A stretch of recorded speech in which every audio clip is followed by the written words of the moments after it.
veut toujours plus avec la Mishnah aux éditions Pinchas Félix Ohayon.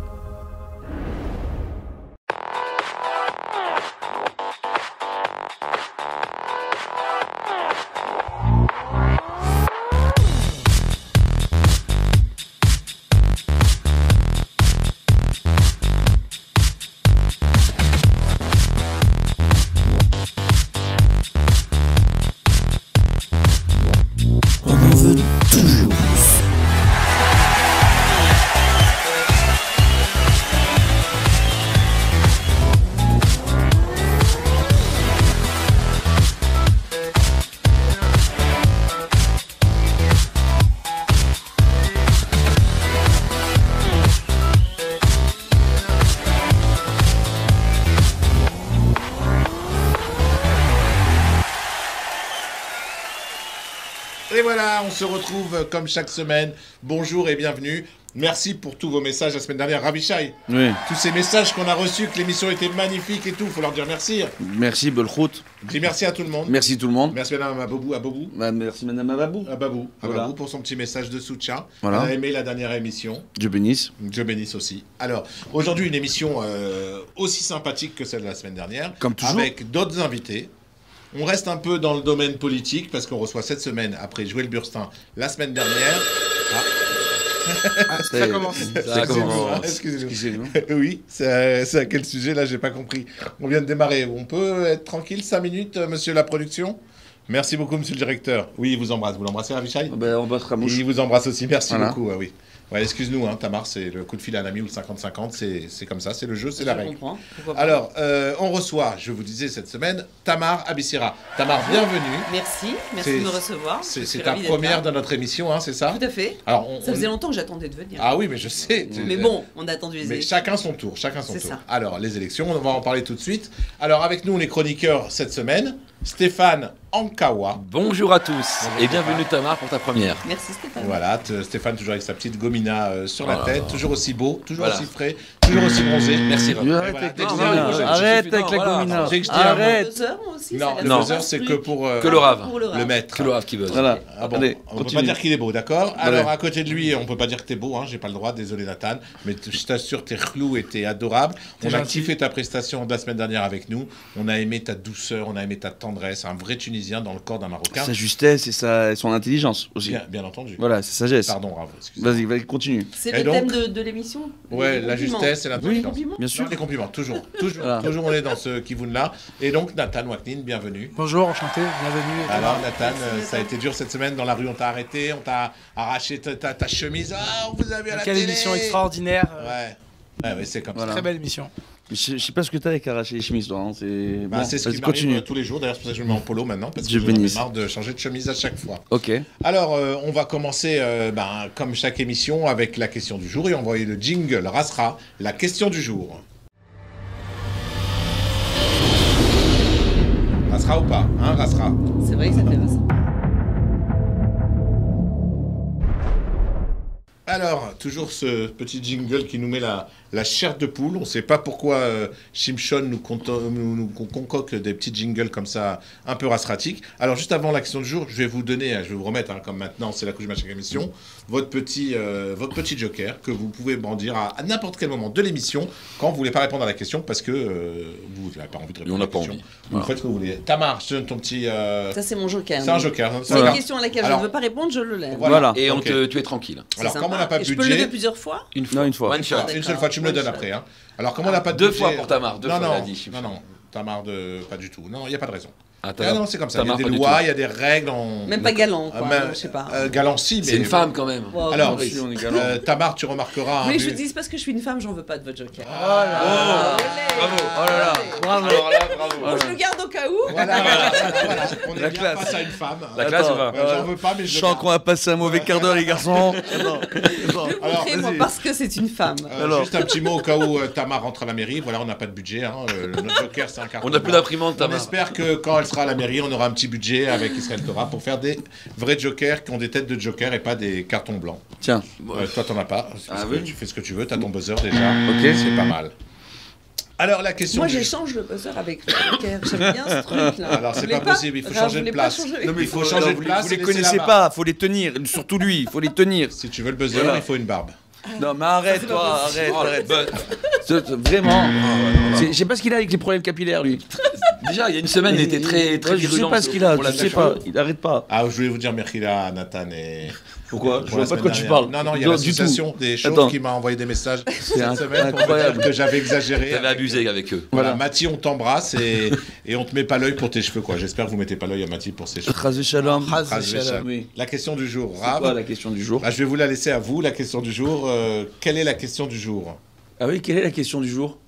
Bah oui, c'est Bah quoi oui. la question du jour? Bah, je sais pas. Alors, Allez. la question du jour, je vais vous la dire, Ah, Voilà. parce qu'il n'y a pas que Shimshon qui donne les questions du jour. Oui, parce qu'il a oublié sur les fiches la question du jour, donc tu me Voilà. fais le coup là, c'est Non, bien. Pas du tout.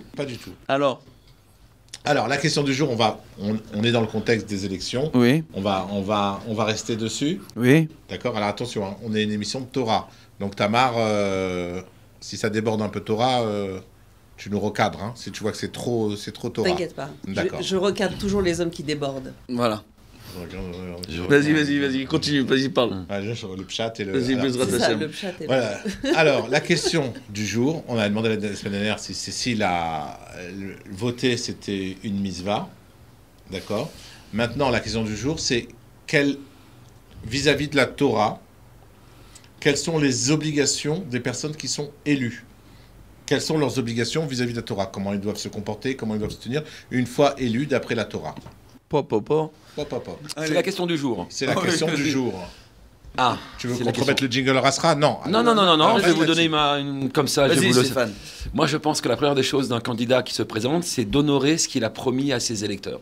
Ça veut dire que toutes les promesses qu'il a pu faire durant sa campagne, c'est les réaliser afin qu'il soit crédible. Ok, ça c'est la première des choses. À partir de là, si déjà là, il ne respecte pas ce qu'il va annoncer à ses électeurs, on serait déjà en porte-à-faux avec la Torah. Ce serait peut-être un mensonge déjà. Ensuite, c'est avoir un comportement au-dessus de la moyenne, puisqu'il va représenter une ville et des gens, c'est qu'il soit une moralité pour moi au-dessus des autres. C'est-à-dire que si le maire d'une ville ou celui qu'on va élire ne respecte pas la loi lui-même, je pense qu'il n'est pas fait pour gérer la ville. Donc déjà, c'est honorer ses engagements et avoir une C'est bien, morale. ça élimine déjà pas mal de candidats. hein. Peut-être, je ne les connais pas tous personnellement, mais pour moi personnellement, je dirais qu'un vrai candidat, il doit Ouais. honorer sa parole qu'il a donnée à ses électeurs Ouais. et surtout faire preuve d'une moralité à toute épreuve. À toute épreuve. Voilà. Magnifique, je crois que tout a été Rabbi dit Waknin. en 2 minutes. Effectivement, c'est de représenter ses électeurs, c'est-à-dire assumer et faire, et essayer en tout cas de faire un maximum pour réaliser ses engagements. Ça, c'est la première chose. Et la deuxième chose, évidemment, c'est une Dougma Ishit. Je pense qu'on a besoin d'un maire qui puisse Qu'il soit qui exemplaire. soit exemplaire pour pouvoir représenter toute la population de Jérusalem. Ah, Tamar, c'est ton tour de parler. Donc, C'est intéressant, non? C'est intéressant comme question, mais vous n'avez pas parlé de la mitzvah de voter ou pas. Et de Alors, ça, l'engagement. c'était- Ça, on a C'était fait. important. alors, ça, on c'était- voit que tu n'as c'était le début de pas la regardé question. l'émission de la semaine dernière. Ah bon? Ça, c'est l'émission de la semaine On dernière. en a l'a parlé, vu. mais allez-y, je vous en prie. Moi, je pense que c'est un devoir plus qu'une mitzvah, mais c'est sûr que quand on parle de Jérusalem, alors ça prend une dimension de mitzvah, parce que Jérusalem, c'est la capitale d'Israël, et ce qui va se passer dans notre ville dans les 5 années à venir, ou peut-être les 10, si le candidat reconduit sa candidature, ça va déterminer l'avenir du peuple juif. Donc, s'inquiéter du peuple juif, c'est une mitzvah. S'inquiéter de nos frères, c'est une mitzvah. S'inquiéter d'Israël et de Jérusalem, c'est une grande mitzvah. On ne peut pas vivre égoïstement et regarder que son nombril et penser qu'à soi. Penser qu'à soi, on ne s'engage pas en politique. Penser à ses intérêts personnels, on ne s'engage pas en politique. Donc moi, je rejoins plutôt le côté mitzvah. Et Bémet, moi, je pense que tout ce que je fais à la mairie de Jérusalem depuis 5 ans, comme vous le savez, ça fait 5 ans que je suis la conseillère du maire de Jérusalem, M. Nir Barkat, je l'ai fait vraiment les Shem Shamaïm. Je suis encore aujourd'hui en poste bénévole, donc sans intérêt personnel. Je n'ai pas voulu être sur cette liste. Quand je suis arrivée en Israël en 2008, je n'ai pas dit je veux être à la mairie, je veux faire de la politique, je veux être une femme connue. Vraiment, c'est pas le plus intéressant de mon travail. Je pense que c'est une mitzvah, mais Hachem a voulu autre chose. Il a voulu que je m'engage et il m'a emmenée dans ce monde-là auquel vraiment je n'aspirais pas arriver. Et je pense que si je suis là, c'est pour faire des mitzvot et pour aider tous ces gens qui m'ont appelé pendant 5 ans, et je peux vous dire que si je vous donne la liste et les noms des gens qui m'ont téléphoné, c'est une mitzvah de leur répondre, de les aider et d'être une oreille, d'être une écoute. Tous ces Français qui m'ont appelé pendant toutes ces années et qui m'ont dit « Tamar, j'ai un problème pour ceci, cela », un conseil. Ça ne veut pas dire un passe-droit. me téléphoner en direct et avoir publié mon téléphone, c'était pas un passe-droit. C'était avoir mon téléphone pour avoir une oreille, une écoute et un conseil. Et donner un conseil à un Ish Yerushalmi, un Bnei Israël, pour moi, c'est une grande mitzvah. J'ai toujours aimé aider, et aider, c'est une mitzvah. D'accord. Et la deuxième partie de la question. Être un représentant, représenter un peuple et s'engager, garder sa ligne conduire ses promesses. Je pense que c'est la base. Est-ce que tu penses que c'est réalisable de tenir toutes ces promesses de campagne? Alors, moi, je pense que c'est pas réalisable. Beaucoup de gens promettent beaucoup et ne feront que la moitié. Ça, on l'a vu. Il faut s'appeler Monsieur Trump pour promettre et faire. Mais pour ma part, moi, je promets pas grand-chose. Je promets juste d'être qui je suis. Si on parle de moi, parce que j'aime pas parler d'autres personnes, moi, je promets d'être celle que je suis et de continuer à être celle que je suis. C'est pas parce que je vais être conseillère municipale au lieu d'être conseillère du maire comme je l'étais que je vais prendre la grosse tête et que je vais oublier qui je suis. Je suis Tamara Bessira. Tu te rappelleras nous une fois élu. Il n'y a pas de problème. D'accord. Donc je continuerai d'être Tamara Bessira, celle que je suis, et d'être proche de tout le monde, et de vouloir aider, d'écouter, et d'essayer de faire changer les choses, d'essayer. Parce que tout le monde dit je vais faire et je vais faire. C'est pas vrai, on ne peut pas promettre de faire. On peut promettre d'essayer de faire, et avec l'aide d'Akadosh Baruch Hu, d'y arriver. C'est tout. Bayadaim Shelo. Merci beaucoup Tamar. Ravishai, la question. Quels sont les devoirs de la personne qui est élue d'après la Torah? Bon, alors premièrement, il y a une dimension au niveau de la halacha qui s'appelle le gezel da'at, d'accord?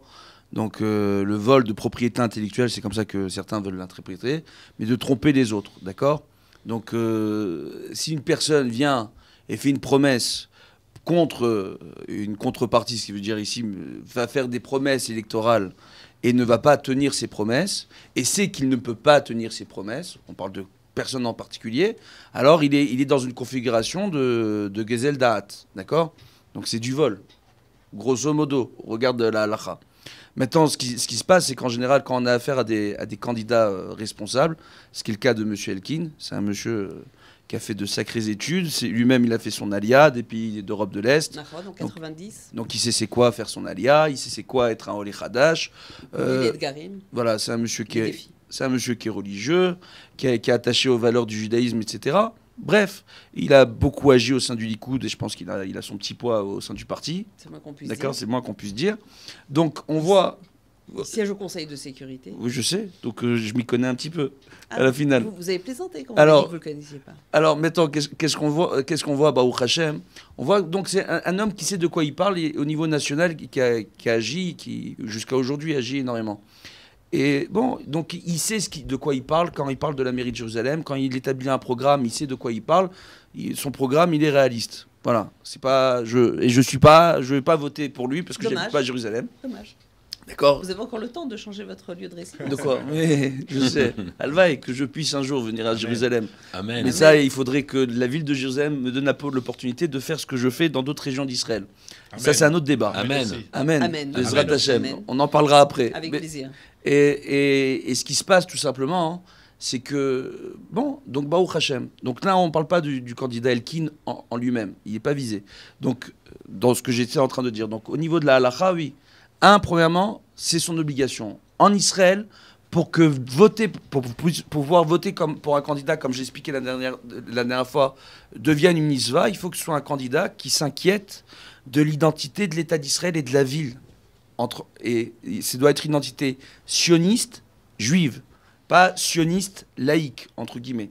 Ce qui veut dire donner une dimension juive au caractère de la ville et donner envie aux laïcs, entre guillemets, à ceux qui ne s'attachent pas au judaïsme, qui sont pas très nombreux à Jérusalem aujourd'hui, vu que bon, il y a beaucoup de, il y a une très grande communauté séfarade non religieuse qui sont tous attachés au judaïsme, entre guillemets, à un niveau ou à un autre, même s'ils sont pas pratiquants.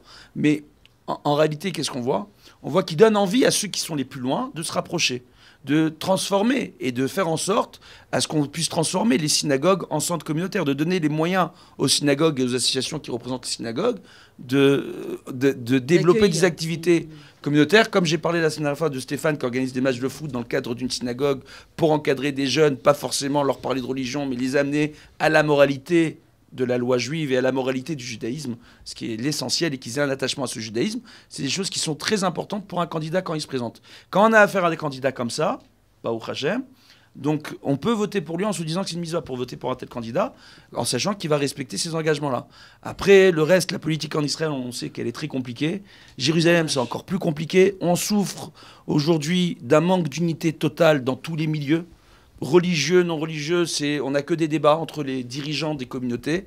Donc, malheureusement, et il faut réussir à avoir un dirigeant à Jérusalem qui arrive à unir et à conjuguer tout ce qui se passe à Jérusalem, chose que Nir Barkat a plus ou moins réussi à faire. Vraiment, bien qu'il n'était pas religieux. Bien qu'il ne soit pas du tout religieux, il s'est très bien entendu avec tout le monde. C'est pour ça qu'on a beaucoup d'espoir dans notre Exactement. candidat Zeev Elkin, c'est qu'il a un peu le même charisme et la même personnalité que Nir Barkat, mais en plus, il a une kippa, il porte le tzitzit katan, il est dans un derer dati, ce qui est un grand espoir. Ça fait longtemps qu'on n'a pas eu un maire comme ça à Jérusalem. Il a l'expérience dans son sang et dans son foyer de la Aliyah. Donc c'est aussi quelque chose qui est très important pour tous les Olim Hadashim. Il ne faut pas que la Aliyah soit le seul sujet qui doit préoccuper les Français. Il faut voir les routes la koufsa, comme on dit. L'intégration avant tout. Voilà, l'intégration c'est important, mais il ne faut pas que ce soit le seul point qui doit concerner les Français. On est ici, on vit ici, on doit s'inquiéter aussi de la démographie, de tout ce qui concerne le logement, de tous les autres sujets. On va en reparler après, Tamar. Très important. On va en reparler après. Merci beaucoup, Ravichai. Alors, on continue cette émission et... Ça fait un peu flipper au début. C'est un vieux modèle. Tamar, ça aussi. Tu vois les budgets qu'on a. Réponds au directeur de la chaîne. Si c'est pour moi, je suis pas là. Oui, c'est gentil. Oui, c'est pour Tamar, elle est occupée. C'est à quel sujet? Ah oui, la voix. Ok, très bien. Merci, monsieur le directeur. Mes respects. Au revoir. Alors, la voix, on écoute. Oui. Ici, la voix. Dans cette émission, vous devrez trouver un prénom. Une seule réponse en fin d'émission. Mais vous pouvez y réfléchir. Indice, son prénom est une composition d'un mot en hébreu et d'un prénom féminin. Tamar? Je sais pas. Tamar? Je sais pas. Hein, Tamar. Son prénom est une composition d'un mot en hébreu et d'un prénom féminin. Non, c'est pas un prénom féminin. Attends, je peux relire. Relis. La voix est un peu... La voix est prise quand même. On doit deviner. On doit deviner. Il y aura d'autres indices. On doit trouver un prénom. Chaque émission, on trouve un prénom. Il y a la voix, c'est un jeu. Un nouveau jeu de Shimshon Nathalie. Tu vas connaître au fur et à mesure de l'émission. Tu vas savoir qui est Shimshon Nathalie. Très joueur. Il est comme ça. Il est très joueur. Il est sympathique. Il donne 3 indices. On doit trouver de quel prénom il parle. Le premier indice, c'est un prénom féminin. Non. C'est pas un prénom féminin. Il a dit quoi? On reviendra dessus. Son prénom est une composition d'un mot en hébreu, d'un mot en hébreu et d'un prénom féminin. Mais à mon avis, on est très loin de la réponse. Moi, je suis sûr que c'est Tamar. Non, voilà. Un mot en hébreu, c'est une date. Alors, on va tout de suite passer à la prochaine étape. Pourquoi pas? Alors, on va lancer... Zeev. Oui, alors Tamar, elle est indisciplinée, elle a envie de parler, elle est comme ça. T'as vu ou pas? Dur à canaliser quand même. Elle est là, elle est bien. Tamar, tant mieux. Reste à l'aise. Tamar, tu restes à l'aise. Non, vous me dites s'il faut être coincé. Reste à l'aise. C'est pas une émission ashkénaze, c'est une émission tunisienne. Je peux la faire. Alors, on lance tout de suite le jingle Rasra de Une réflexion pour réfléchir. Brave, un peu de... Pardon, voilà. J'adore la musique.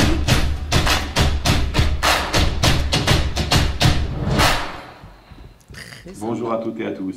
Bienvenue dans cette nouvelle émission.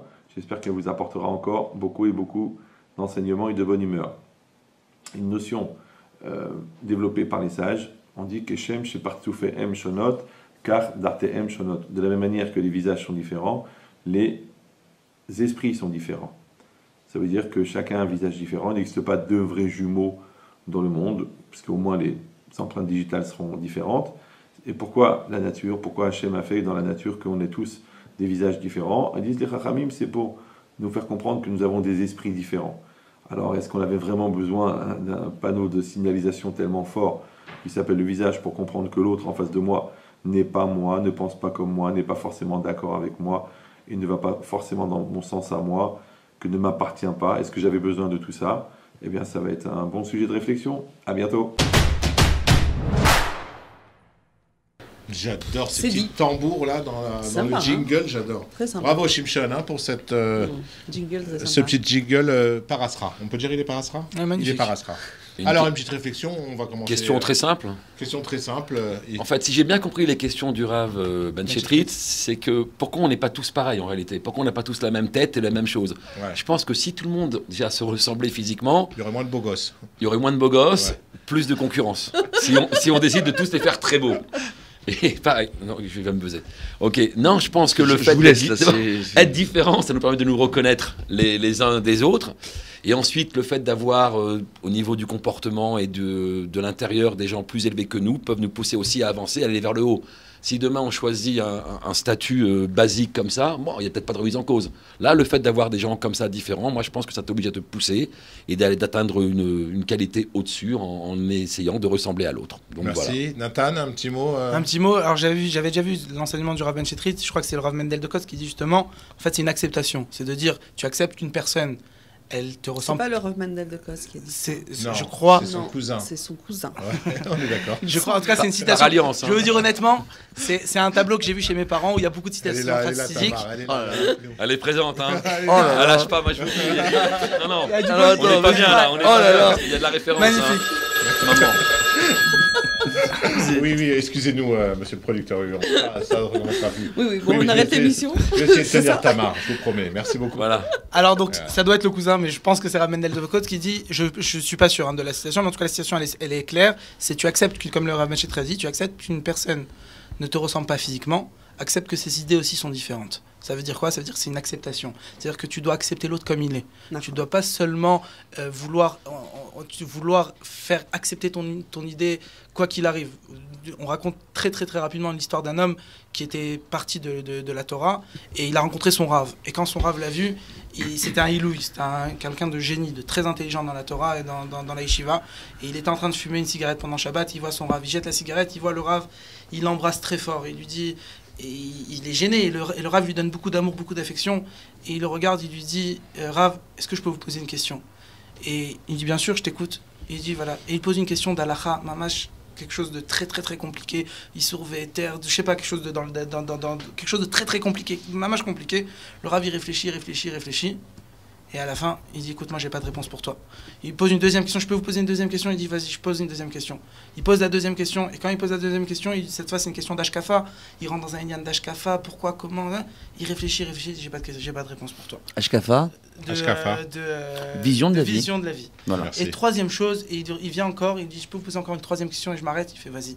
Il pose une troisième question, et là il pose une question ni d'Ashkafa ni d'Alacha, une question vraiment encore plus globale, encore plus spéciale dans le Zohar, etc., etc. Il va, et le Rav il réfléchit, et il dit j'ai pas de réponse pour toi. Et là l'élève il s'arrête, il dit écoutez, c'est pas possible. Pendant 10 ans j'étais dans votre yeshiva. Pendant 10 ans vous m'avez répondu, et vous avez répondu à toutes les questions. Je vous ai jamais entendu ne pas répondre à personne. Et là 3 questions de suite, vous n'arrivez pas à répondre. Il fait c'est normal. Et le Rav lui dit je vois que tu es encore resté picard, tu es resté encore vif.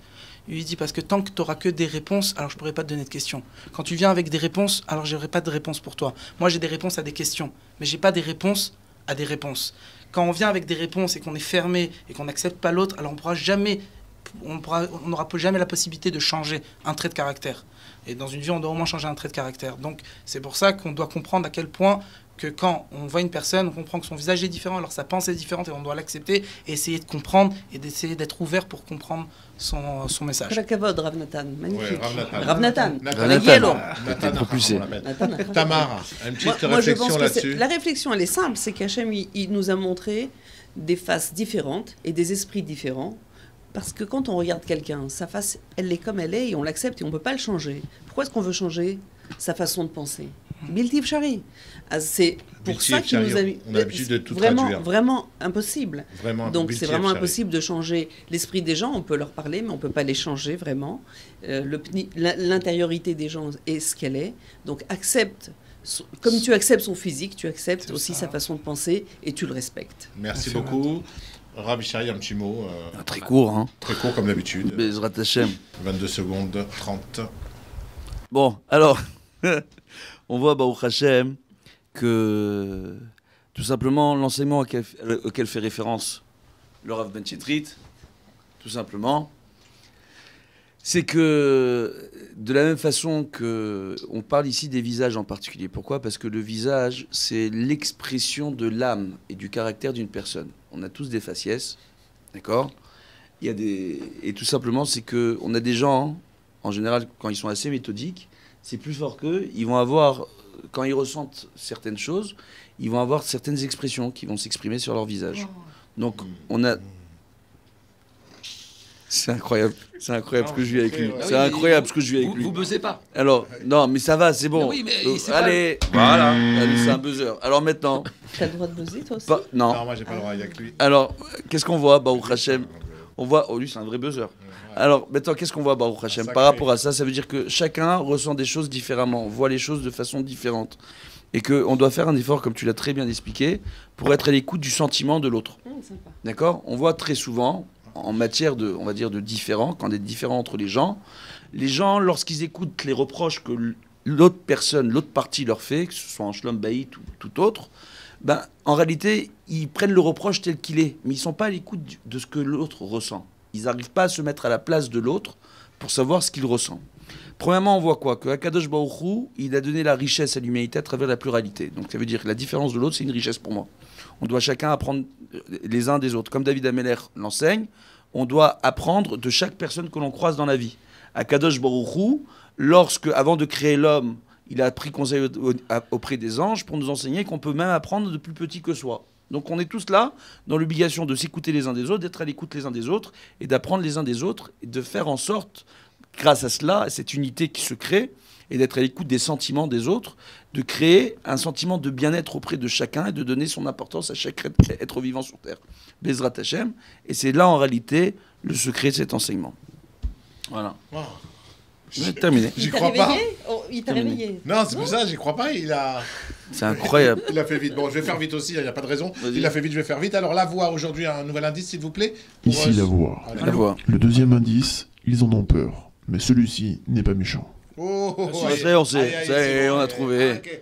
La voix, On a trouvé. Facile. Elle a dit, je vais pas me casser la tête. Non, Mais il a fait le même jeu la trouvé. semaine dernière. Oh, Là, on a là, compris. sûr que C'est pas Flutamar. Tamar. C'est un nom Tamar. féminin et on a peur. On sait qui c'est. Attends, l'autre, il est derrière la caméra, il fait chut, dis pas. Attends. Ah non, on dit rien, c'est Tamar. Maintenant, c'est le. Nous, Non. on a compris. Vas-y, parce on a que compris. On était là la semaine On sait dernière. qui c'est. Ah ouais, mais On a c'est- compris comment c'est- Shimshon c'est y pas réfléchit. normal. Oui. Alors, écoutez, Ouais. on se retrouve tout de suite après. Tu balances Oui. Tamar, Non, on a comme on a compris. besoin un peu Continue. d'épinards dans les épinards. Dans le beurre. De beurre dans les Non, du épinards. beurre, du beurre dans les Du épinards. beurre dans les épinards et pas des épinards dans le beurre. Est venu l'instant de la Voilà. plage publicitaire.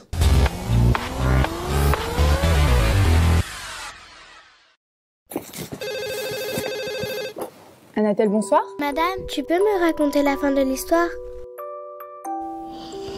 Dans un palais de glace, mais elle ne parvient Anatel, éternellement à votre écoute. Et ça, ce ne sont pas des histoires.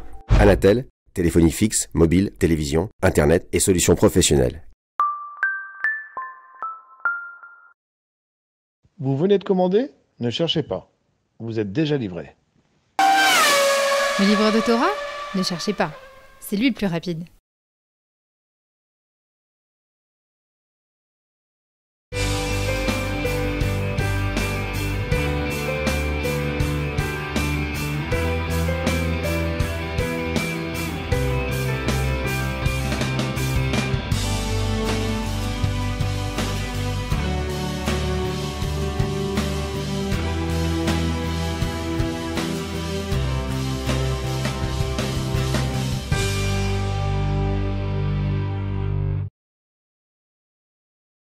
Fabrice, tu vas être papa?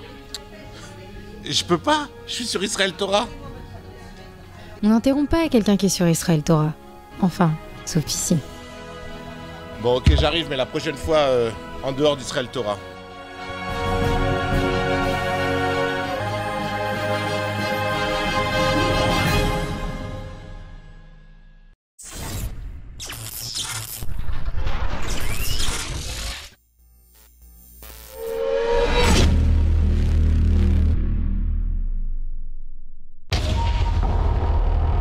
On en veut toujours plus avec la Mishnah aux éditions Pinchas Félix Ohayon.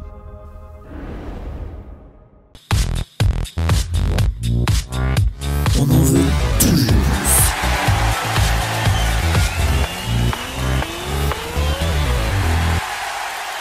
Et voilà, on se retrouve après cette coupure pub très très courte.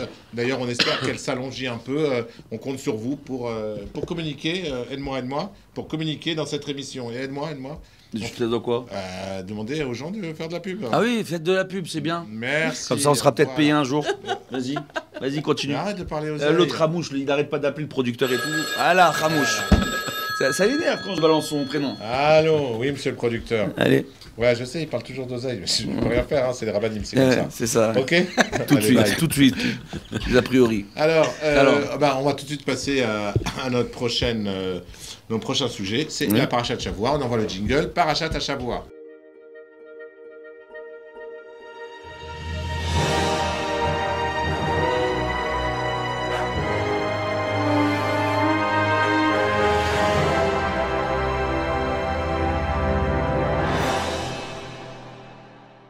Et voilà, on se retrouve avec... Vous savez comment il est doux ce jingle? Ouais, il est J'ai bien. envie de dormir moi quand je l'entends. Alors, on se retrouve tout de suite avec Parachat Shavua. Alors, on va essayer de coller Tamar. Tamar, c'est quoi la Parachat de cette semaine? Parachat Vayera, je crois. Bravo. Ah ouais. C'était pas gagné, hein. Bravo. Non, pas gagné du tout. Non, bravo. Ah voilà. Donc, si vous voulez voter pour quelqu'un qui connaît la Paracha, votez Tamar.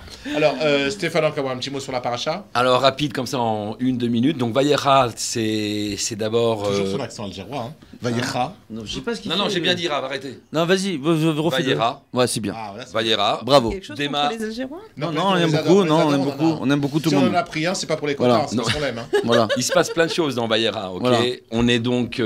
c'est la brite d'Abraham. Il en faut un. On est au 3e jour. Il est malheureux parce qu'il n'arrive pas à faire d'acte de recette, qui est la mida principale d'Abraham, de faire le bien. Ouais, donc, au 3e jour, il a mal. Et c'est ça. il souffre, ok. C'est Donc, ça. on connaît Il peut l'histoire pas recevoir. qu'Hachem, voyant son désarroi, lui envoie les 3 anges, Michael, Gabriel et Raphaël. Là, il les reçoit. Il va prendre 3 veaux. Il fait un petit veau à la moutarde de mémoire. Il demande à Sarah de faire... Un veau à la moutarde.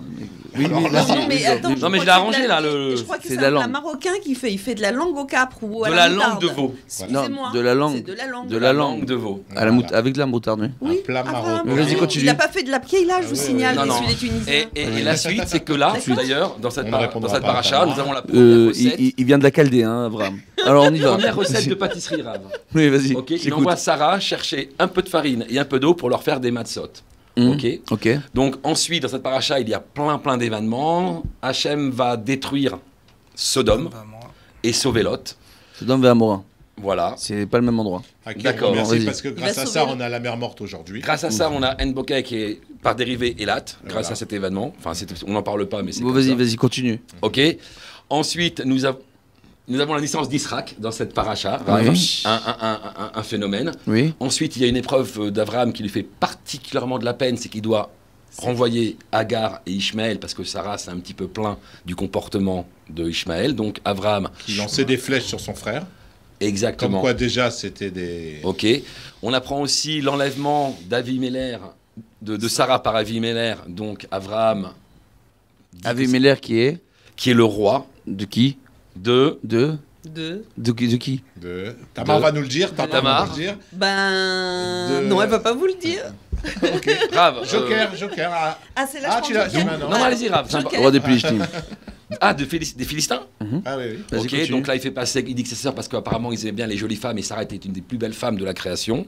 Ok, et on peut dire qu'aussi la paracha finit par un événement qui est extraordinaire, qui est la Kadak d'Israël, qui est l'ultime épreuve d'Abraham, qui sera d'aller sacrifier son fils, Israël, et qui n'aura pas lieu finalement. Voilà en gros les principales données de la paracha Vayera. Merci Stéphane, toujours aussi clair, Magnifique. rapide, intéressant. Nathan, plus en profondeur, plus en douceur. Plus en douceur, plus en profondeur. Alors je vais prendre un petit point de la paracha.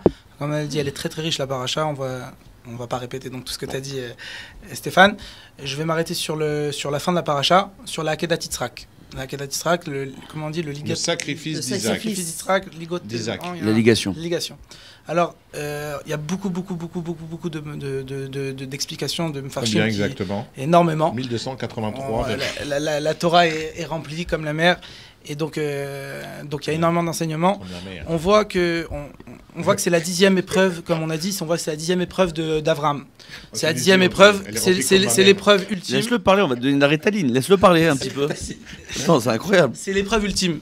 Ça veut dire quoi? C'est celle où là, c'est ni je vais prouver par ma vie, parce qu'il y a des gens qui ont réussi à prouver par leur vie, c'est ni par toutes les épreuves qu'il a eues. Là, c'est la vie de son fils. C'est la chose la plus importante pour un homme, pour une famille, un père, pour son fils.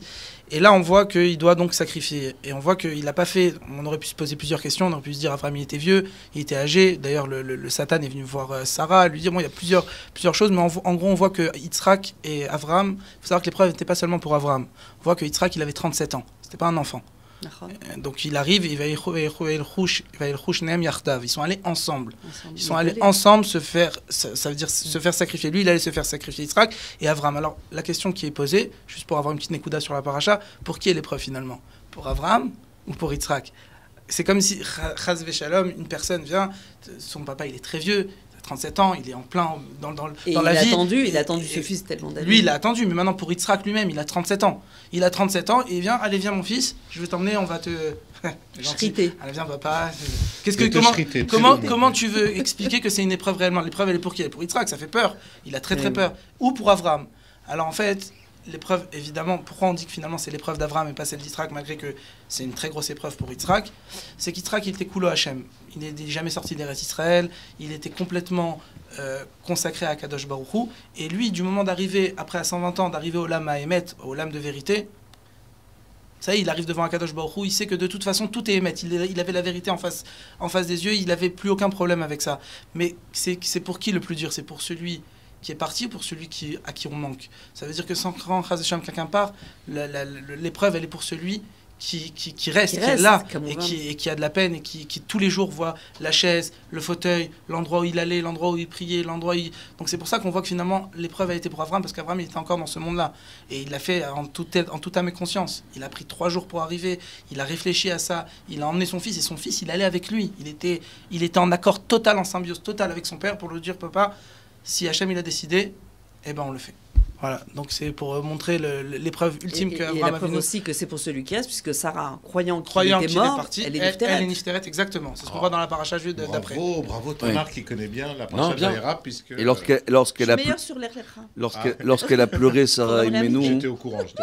Donc lorsque Sarah Imenou a pleuré la mort de Yitzhak, on dit qu'il y a 101 voix, 101 pleurs, que Sarah a poussé, sans un cri, avant de rendre l'âme, et raison pour laquelle on a pour coutume, à Kippour, on parle de la Kedat Yitzhak, de sonner plus de 101 coups de chauffard durant la journée de Rosh Hashanah, je veux dire, excusez-moi, où on parle de la Kedat. Voilà, ouais, Rosh Hashanah. Voilà. C'est à la fin de Kippour, le chauffard, mais c'est... voilà, on s'est compris, c'est à Rosh Hashanah. Bezrat Hashem.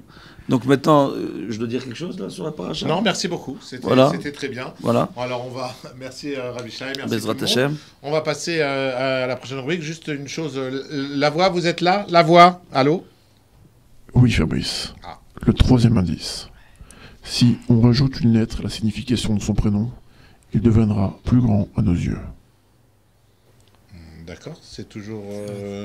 Nous, on le savait, mais là, je connais la réponse, mais l'indice, je ne l'ai pas compris. Bon, c'est pas grave, on va passer... Tamar, pas d'idée? Je suis pas très bonne en devinette. Ouais, bon, l'essentiel, c'est que tu sois bonne à la... Tu peux téléphoner à un ami? Non, pas, c'est moi qui ai le téléphone. Bon, l'essentiel, c'est que tu sois bonne à la mairie, hein, en devinette, c'est pas grave. Alors, on passe tout de suite à la prochaine rubrique, la rubrique gestion de crise. On envoie le jingle. Gestion de crise. Aïe.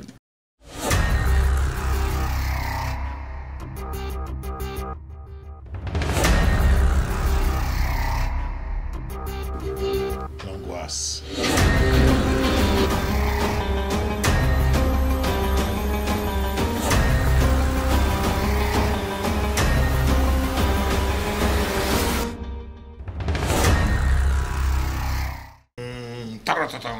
C'était le jingle Rasra de Shimshon Atali. Alors, gestion de crise aujourd'hui, une question rasratique encore. Alors, je vous rappelle, et je dis à Tamar que les questions et tout le programme est écrit par Shimshon. On le félicite. Non, on le félicite pas, on ne le comprend pas. Très beau programme. Je ne crois pas que ce soit le cas des gestions de crise, mais bon, vas-y. Alors, vas-y. Mon fils de 9 ans ne se lève pas à la prière le Shabbat matin. Je l'oblige ou je laisse faire. Et alors, attention, là, on voit la pointe de Shimshon, où je demande à toute la communauté de prier chez moi à la maison pour qu'il écoute la prière pendant qu'il dort. Voilà, on a bien compris que c'est une question shimshonienne. Alors, je peux répondre? Mais Tamar, Mais bien sûr que tu peux bien sûr. répondre. Parce que j'adore les questions concernant l'éducation des enfants. C'est ma passion. Alors, qu'est-ce qu'on fait? On le Alors, laisse c'est pas dormir? que j'ai une grande prétention d'avoir réussi mieux que les autres, Chas Shalom, pas du tout. C'est Non, pas ça. on ira sur Internet voir tes enfants. Toutes questions d'éducation depuis le plus jeune âge. Pour notre part, notre fils, dès qu'il a su marcher, il allait à la synagogue le matin. Et c'était pas une question, c'était une évidence. Mais il fallait le faire dans le charme, dans l'amour, et pas dans la contrainte et dans la contrariété. C'est-à-dire que si le gosse, il arrive à 9 ans à pas vouloir aller à la synagogue, il faut se poser des questions. Pourquoi? Et maintenant, on est arrivé là. Il a 9 ans, il ne veut pas se lever. Qu'est-ce qu'on fait? On le force? Non, on ne le force pas, il faut le séduire, il faut lui parler. Moi, je parle beaucoup de séduction avec les enfants. Il faut les séduire, les enfants. Il faut qu'ils aient envie de vous ressembler, les enfants. Il faut qu'ils aient envie d'adhérer à votre chemin. Tu as dit un mot important, ils ont envie de vous ressembler. C'est-à-dire qu'il faut montrer l'exemple. Bien sûr, on n'éduque pas en disant de faire. On éduque en étant un exemple. Même quand on est au téléphone, le gosse, si vous écoute, si vous faites du lachonara, il fera du lachonara. Si vous parlez mal, ou les gens, les invités sont venus, vous fermez la porte et vous critiquez les gens qui sont venus, ils en feront autant. Donc on n'éduque pas en donnant des consignes, mais on éduque en étant. C'était la rubrique pédopsychiatrique de Tamar Avicera.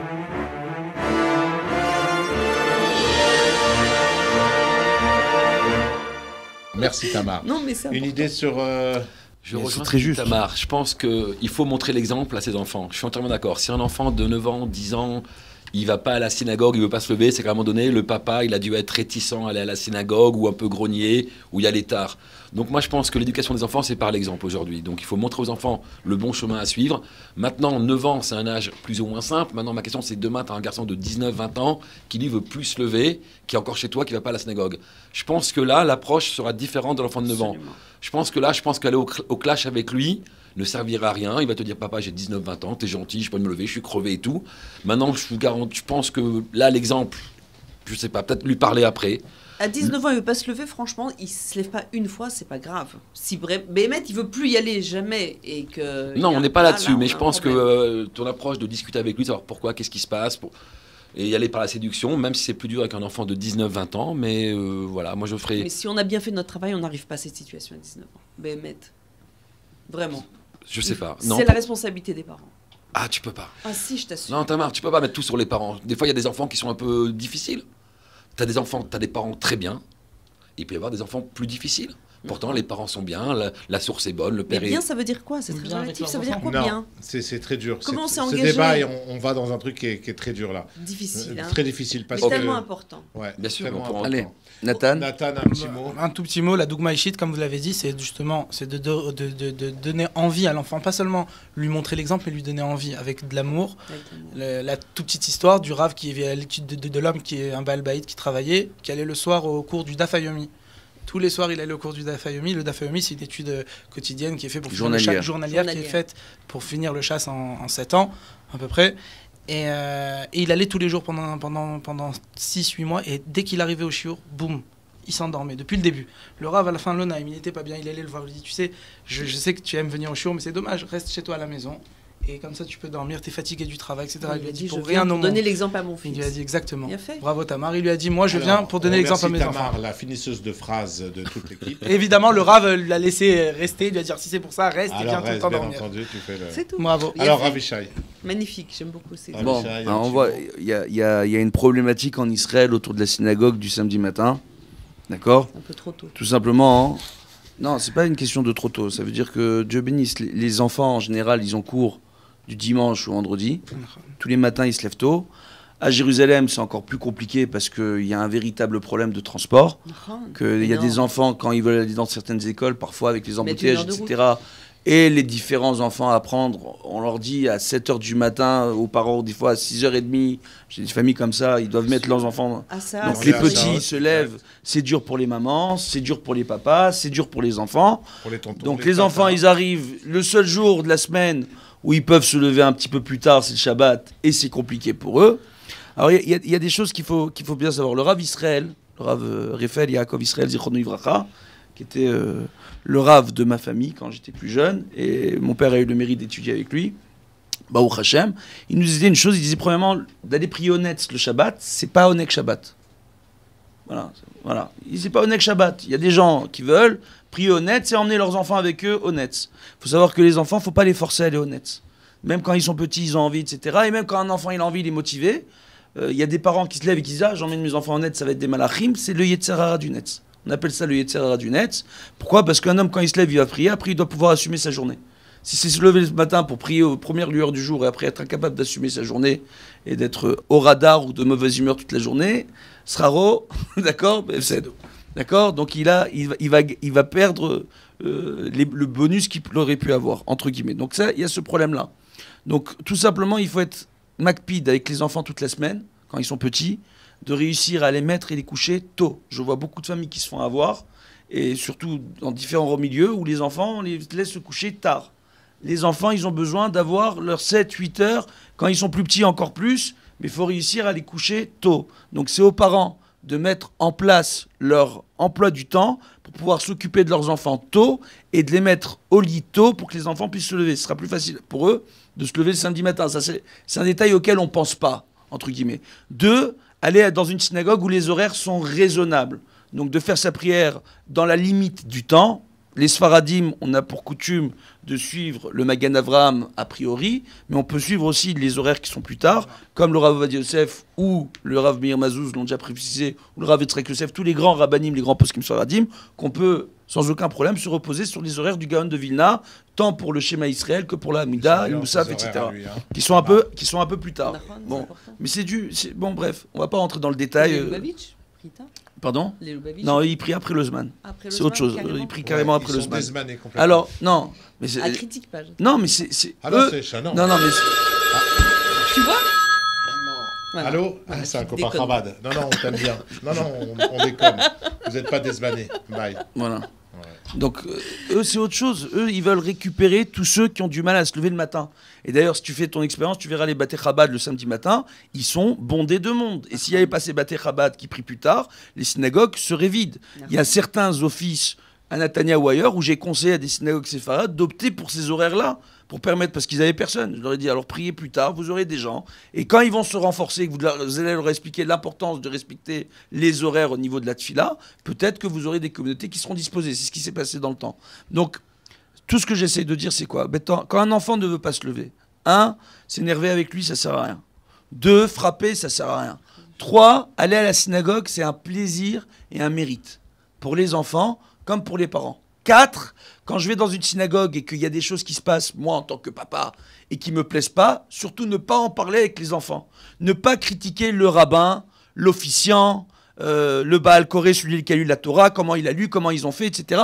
Ne rien critiquer devant les enfants pour pas alimenter, entre guillemets, leur mauvais penchant. Ça, c'est des choses qui sont très importantes. Et 2, montrer que nous-mêmes, on est content d'aller à la synagogue, que c'est vraiment un mérite. Moi, je vais vous donner un exemple. Baruch Hashem. Je m'occupe de beaucoup de choses. Dieu bénisse, pour moi, je ne sais plus comment je fais pour y arriver. Mais une fois, j'ai eu un jeune qui était à Pavillon-sous-Bois, Baruch Hashem, et qui a décidé, par mon contact, de faire son alia, de venir étudier en Israël, etc. Il a fait son alia, il s'est mis à étudier en Israël, il est venu passer un Shabbat chez moi. Il a vu le vendredi soir, il y a la sonnerie qui arrive, et moi je vais à la synagogue. Et quand je sors de la maison, il voit que tous mes fils sont à la maison. Il me dit, Vodarav, vos fils, il y en a un, il n'est pas encore habillé, l'autre, et vous leur avez rien dit. Il m'a pas vu une seule fois faire une remarque à un de mes fils, quel que soit leur âge, pour lui dire, va te doucher, va t'habiller, va ceci, va cela. Et ma femme, je lui dis la même chose, t'es pas derrière eux. T'es pas derrière eux. Quand les enfants, moi, ils me voient, que je me douche de bonne heure, que je me prépare de bonne heure, que je suis déjà prêt, que je fais les nérotes, que j'aide ma femme à la maison, chose qui est importante, que je travaille pas le vendredi pour être avec les enfants, Baruch Hashem, et être là pour m'occuper d'eux, et que je sors de bonne heure de la synagogue, je lui dis, regarde, on est sur le chemin de la synagogue, tu verras que jusqu'à qu'on arrive à la synagogue, mes fils les uns après les autres, ils vont arriver. Et il a vu, c'est exactement ce qui s'est passé. On était sur le chemin, au bout de 2 minutes, il y en a un qui est venu. Après le deuxième, après le troisième, après on va pas faire le compte, Dieu bénisse. On va pas compter. Baruch Hashem, voilà, peu le chout. Alors maintenant, qu'est-ce qu'on voit? On voit tout simplement, et que les enfants, ils viennent, ils se lèvent, ils vont, ils n'ont pas de soucis, Baruch Hashem, et c'est une véritable réussite. J'ai eu dans ma vie, malheureusement, l'épreuve de problèmes de santé très graves, où à un moment donné de ma vie, je ne pouvais même plus aller à la synagogue, tellement les problèmes de santé étaient graves. Et mes fils, quoi qu'il arrive, ils se levaient d'eux-mêmes, ils continuaient à aller à la synagogue. Ils priaient pour leur père, Baruch Hashem. Et j'ai eu le mérite de la réfoua chez les mains. Donc c'est des choses qui sont importantes. Quand on a un jeune maintenant qui est plus âgé, qui a 19 ans, il est fatigué, il n'a pas réussi à se lever. Bon, faut le laisser. Il aime pas la synagogue où le père va prier. C'est pas important que mon fils y soit sur mon talit. Le plus important, c'est qu'il aille dans un office qui lui convienne. Et le laisser aller là où il veut. Et même si le père, il est intelligent, de trouver une synagogue. Moi, je vais à une synagogue. J'habite à Bnei Brak. Bnei Brak, tous les 5 mètres ou tous les 10 mètres, il y a un office, il y a une synagogue. Je vais à une synagogue qui a une centaine de mètres de la maison. Mais attends, une centaine de mètres, c'est pas loin. Mais les Bnei Brakim me regardent comme un extraterrestre, parce que sur mon chemin, j'ai une dizaine de synagogues. Ils disent, qu'est-ce que tu vas à l'autre bout de la ville, dans leur tête? Parce que c'est tout petit, Bnei Brak. Et je leur dis, mais c'est la synagogue dans laquelle mes enfants se sentent bien. C'est aussi simple que ça. C'est très important, Bezrat Hashem. Et quand on met tout ça en place, il y a quoi? Il y a leurs copains de l'école, il y a toute une ambiance pour eux, il y a les gens qui se disent tous Shabbat Shalom, c'est très important, il y a une ambiance communautaire, entre guillemets. Bon, dis-le, c'est une synagogue tunisienne. Non, pas du tout. C'est une synagogue juive comme il faut. Baruch Hashem. Et d'ailleurs, là-bas, il y a de tout. Donc, c'est pas méchant. On a même des chassidim, des ashkenazim qui viennent, alors que c'est une synagogue séfarade. J'ai même un de mes voisins à Kippour. Il est venu nous rejoindre à la Nihila, parce qu'une année, je l'ai convaincu de venir. Et il a pris goût à El Nora Alila, donc, qui n'ont pas les ashkenazim. Donc, il est venu pour faire El Nora Alila, parce qu'il m'a dit j'ai un peu l'angoisse. À la fin de Kippour. La vérité, j'ai kiffé. Alors, merci beaucoup, Rav Yishai. Voilà. Juste une dernière chose, le dernier indice de la voix. La voix, on attend le dernier indice, s'il vous plaît. Ici la voix. Voici le 4e indice. Si on remplace une lettre de son prénom par une autre lettre, son prénom coûtera très cher. Coûtera très cher. Si on... ça y est. Non, c'est pas la non, mais on l'a trouvé depuis quelle heure? J'ai pas entendu. On sait qui c'est. Non, c'est... Donc c'est bon, c'est Zéev. Vous êtes venu On a peur, c'est deux noms. Zéev. Attends. Elle est au Tamar, elle est au elle a entendu ZF, ouais. C'est ZF, Tamar, il faut parler le chibchonien. Voilà, non pratique. Voilà. Le chibchonien, bah dis donc. Quelle finesse. Bravo chibchon. On va avoir la réponse après, on passe tout de suite. À tout de suite. Oula. Vous avez mis un froid là.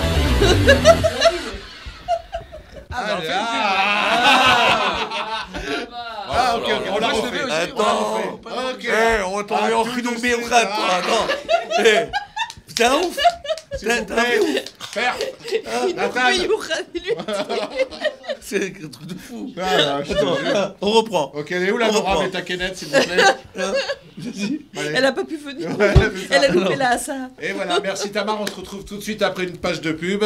On se retrouve pour l'invité CNews. Et je ne me trompe pas, c'est bien l'invité et CNews. Et je ne me trompe pas non plus, c'est après cette page de pub.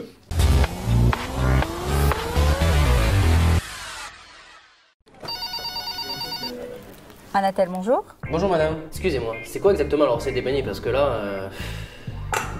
Ok, alors il va vous falloir 500 g de farine. Anatel, éternellement à votre écoute. C'est ça, notre recette. Anatel, téléphonie fixe, mobile, télévision, internet et solutions professionnelles. Alors juste derrière moi, le décollage d'une fusée qui est conçue pour livrer plus vite que le livreur de... Le livreur de Torah? Ne cherchez pas. C'est lui le plus rapide.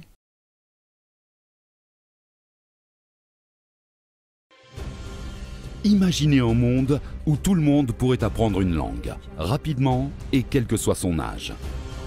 Imaginez un monde où vous pourriez accepter une proposition d'emploi qui exige une langue supplémentaire. Imaginez un monde où vous pourriez partager votre vie avec un conjoint dont vous ne parliez pas la langue. Ce monde-là, comme nous le voyons et comme vous le rêvez, existe aujourd'hui grâce à une invention totalement révolutionnaire. Nous l'avons appelée Alphamax. Alphamax est l'outil indispensable de votre réussite. Il est le dernier né du high-tech, des lunettes vidéo en 2D équipées de programmes d'ondes, de musique variée, d'images vidéo et de subliminal audio. Ce stimulateur cérébral, une fois programmé, peut vous faire tout apprendre en un temps record et sans effort. Grâce à Alphamax, vous aurez accès à la méthode révolutionnaire Masterlang basée sur la suggestopédie pour apprendre les langues 4 à 5 fois plus vite que par une méthode traditionnelle et pratiquement sans le moindre effort, dans la détente et pendant seulement 20 minutes par jour. Avec Alphamax, vous pourrez également bénéficier des programmes de développement personnel Master Coach pour lutter contre toutes les maladies de notre civilisation tels que le stress, le manque de sommeil, l'obésité, la cigarette et bien d'autres. L'ensemble de ces techniques va vous permettre d'atteindre le maximum de votre potentiel cérébral et vous propulser à des niveaux auxquels vous n'avez jamais osé penser. Alors soyez les bienvenus dans le nouveau monde. La révolution Alpha Max a commencé.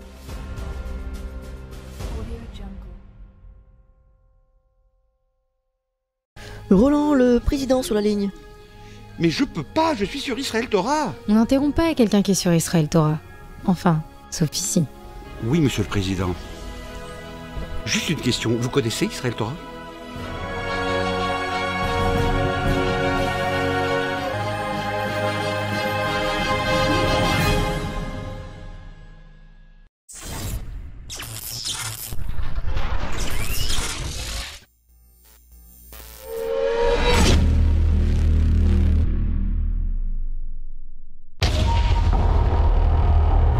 Toujours plus avec la Mishnah aux éditions Pinchas Félix Ohayon.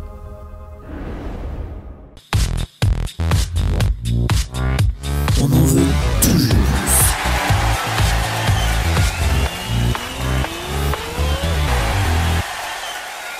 Et voilà, très belle page de pub.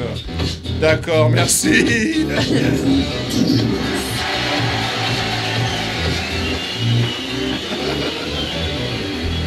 Voilà, ce public toujours aussi nombreux qu'on embrasse. Tamar embrasse Stéphane qui sont venus. Coucou. Voilà, merci. Voilà. Alors, de retour dans l'émission avec, comme chaque fois, notre ami Stéphane, notre ami Nathan, Tamar Abissira qui nous fait le plaisir d'être là, et mon ami, l'incontournable, l'indétrônable Rav Ishaï. Et Fabrice. Alors, la voix, est-ce qu'on peut avoir la réponse à ce quiz, s'il vous plaît? Est-ce qu'elle a bien trouvé Tamar? Ici la voix. Il fallait trouver Ze'ev. Son prénom est une composition de mots, en hébreu, Zé, et d'un prénom féminin, Ève. Ils en ont peur, mais celui-ci n'est pas méchant, c'est le loup. Si on rajoute une lettre à la signification de son prénom, il deviendra plus grand à nos yeux, une loupe. Si on remplace une lettre de son prénom par une autre lettre, son prénom coûtera très cher. C'est ça, Ave. Quoi? Mais c'est pas tout. Quel rapport à la Il se loupe? présente aujourd'hui pour la mairie de Jérusalem. Quel rapport à la loupe? Comment on dit loupe en hébreu? Il a fini? Lou, Zév. Oui. Il a fini? Ouais, ok. Il se présente. Voilà. Loup, tu rajoutes une lettre, ça fait loupe. Si vous aussi, vous avez, comme Et il est Shimshon, pas bien, il des est pas problèmes bien. d'alcool. Non, Shimshon, autant je t'adore, mais t'es pas bien là. Non, peut-être faut Mais l'aider. t'as fait un mix en français et en hébreu. Non, faut l'aider, faut l'aider. Moi, la loupe, ça fait 10 ans. Mais faut l'aider lui, non mais faut l'aider. Quand on lève une lettre, tu mets un peu. Faut l'aider lui. Moi, la loupe. Loupe, il va changer, ça fait. Le loup, tu mets un E, ça fait loupe. Le loup avec un. Ah, il faut l'aider. Il faut l'aider le gars. Ah ouais. Alors, si vous aussi, comme Shimshon Nathalie, vous avez des problèmes d'alcool ou de drogue, n'hésitez pas à contacter la mairie, Tamar On a un Abissira. numéro, le 106. Vous Voilà, Voilà, le donne un 106. numéro de téléphone. Pour Le tous 106. vos vous appelez, problèmes. vous avez- Shalom. Voilà. Ouais, c'est bon, on finit l'émission, c'est bon. Non, Shimshon. il a Ok. raison, il y a des sujets avec lesquels on Non, plaisante parce pas. qu'il y a ses parents qui regardent. Voilà. Madame Attali, votre fils n'a ni problème de drogue, ni problème d'alcool. C'est une plaisanterie. Voilà, c'est une plaisanterie. On tout à fait. s'excuse. Et son problème, c'est bien au-delà de ça. Merci. Au revoir, au revoir Madame Attali. Non, j'en peux plus. Alors, Voilà. alors, tout de suite, on va passer. Allez, on revient sérieux. Oui. Voilà. On revient ashkénaze. Oui. On revient algérois. Aussi. Voilà. Voilà. Bonjour Tamar. Bonjour. Alors Tamar, On doit se dire bonjour à chaque fois, après chaque page de pub. Non, oui, non. oui, on est comme ça. Attends une minute, c'est qui c'est à Shimshon? Merci, tu t'es trompé. Dis-le. Dis-le. Merci. Ok. Il est plata ce mec. Mais c'est que un truc. J'en peux plus. Vas-y, Tu continue. m'as dit que c'était pro, Stéphane. Ouais. Non, mais là, il est spécial. Ah, hein, non, là, il est non, spécial. non. T'inquiète, c'est Mais non, mais, spécial Tamar. Ça fait 4 Tamar heures de qu'on la est là, vie, nous, hein, dans cette Tamar de pièce là. quoi Dis-moi, t'en as marre de quoi? Alors, et tout de suite, on se retrouve avec l'invité et ses news. Jingle, invité et ses news.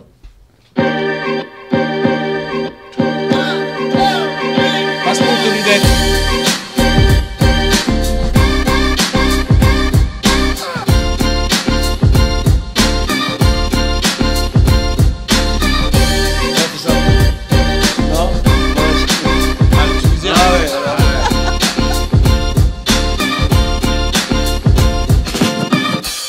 Sympa Ah ouais, quel kiff pendant. Mes migraines. J'adore son petit jingle, hein, Ouais. spécial invité CNews. D'ailleurs, le rabbin et moi, pendant la coupure, on a dansé. On danse, ouais. On vous dit la vérité. Voilà. On a dansé. Alors, notre invité cette semaine, c'est Tamara Bessira. Vous l'avez vu depuis le début.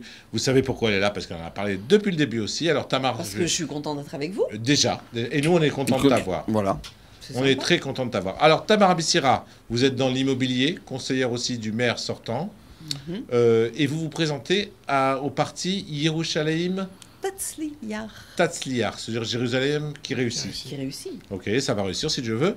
Pour soutenir Zeev Helkin, donc on a entendu grâce à la voix avec Helkin. Ah, oui, pardon, je confonds avec quelqu'un qui s'appelle Helkin quelque part. Non, je sais pas. Vas-y, continue. Continue. Alors pourquoi? On va vous poser des questions. On est là, on est tous là, et chacun va vous poser une petite question pour mieux vous connaître et pour savoir pourquoi vous êtes lancé là-dedans. Stéphane Ankawa, qui est en train de lire le prospectus. Tout à fait, Tamara. Donc, j'ai ton prospectus et ça m'a inspiré une question. Là, je vois que tu nous dis il y aura plus de budget. C'est pas moi qui dis, hein. Ton candidat. Okay. Et tu le représentes. Tout à Donc, fait. on te pose la question à toi aujourd'hui. Plus de budget, plus d'appartements et plus d'emplois. En fait, tu me dis, puisque c'est un problème et qu'apparemment, le maire d'avant et les maires d'avant n'ont pas réussi à résoudre ça, comment toi ou comment ton candidat, lui, va réussir à trouver plus de budget, plus d'appartements et plus d'emplois, alors que ça me paraît déjà très compliqué.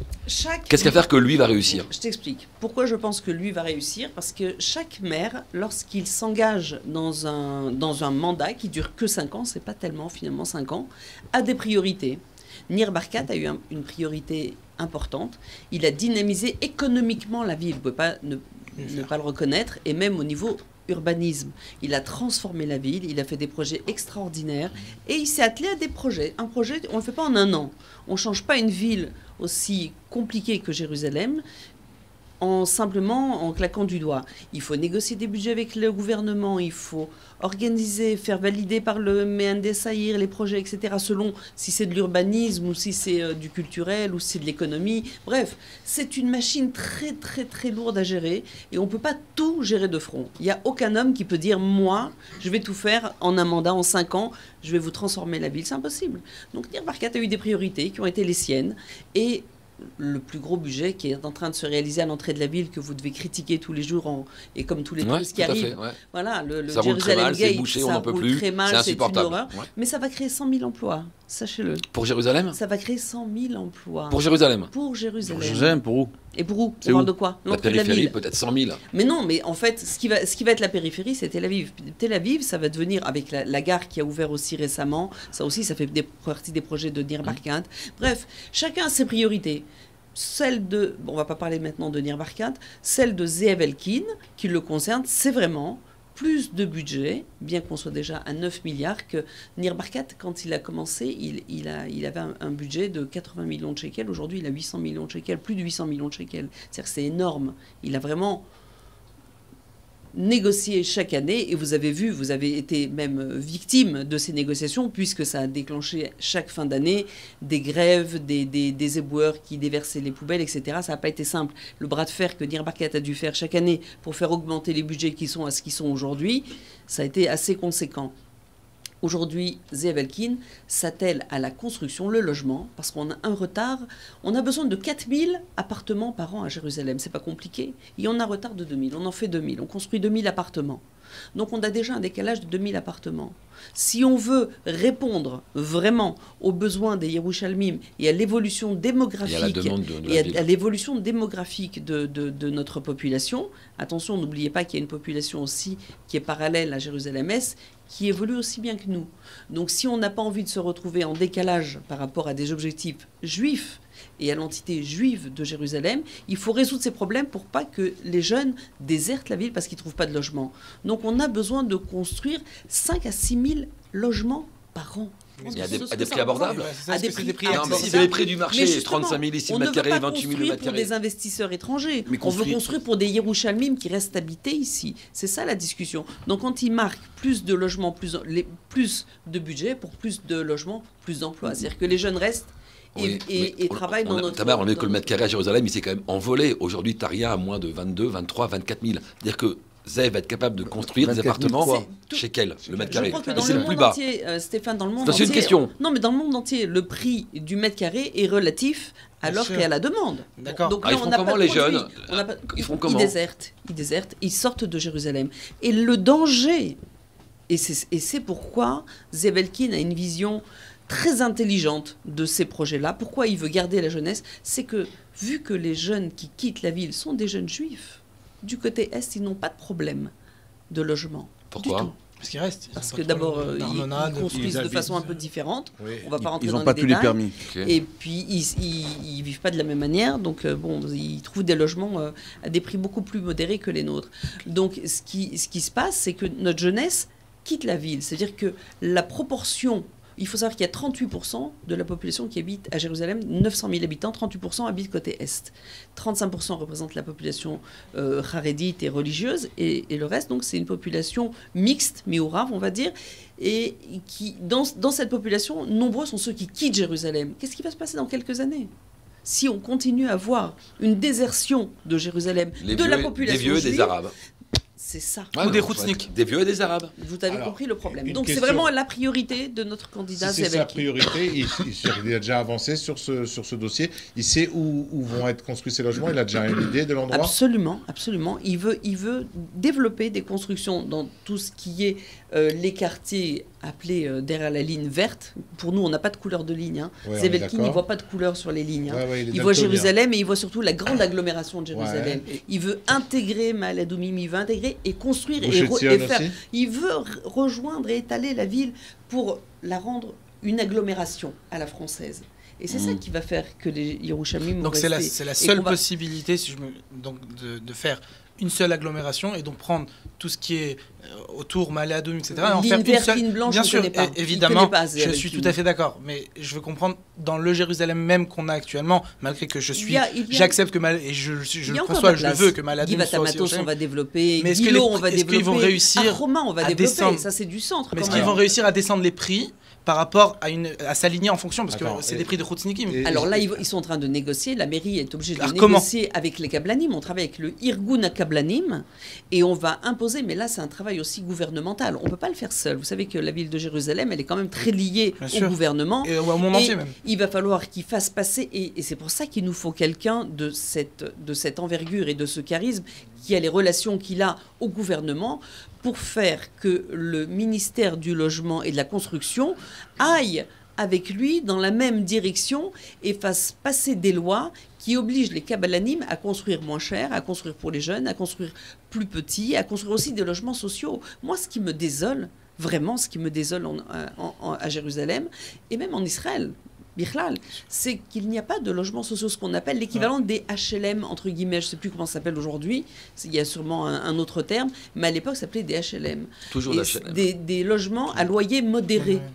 Alors là, on est en train de développer. Nir Barkat a commencé le travail. Du reste, en bas de chez moi, j'habite justement sur Talpiot, vers Armon Hativ et Talpiot, et devant chez moi se construit 11 immeubles d'appartements à loyer modéré qui vont être destinés aux jeunes qui ont un Toar Rishon et Toar Sheni. Donc ça, déjà, on va garder... Qui seront dans la location, que dans le cadre de la location. Dire que la mairie avait des terrains, a fait des appels d'offres, et les Kablanim ont l'obligation, ils construisent, donc on leur donne le terrain, ils construisent pendant 20 ans, ils ont l'obligation de louer avec des loyers très modérés que le gouvernement a imposés.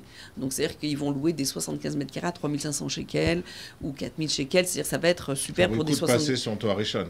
Mamash. Il est temps. Oui. Il est temps.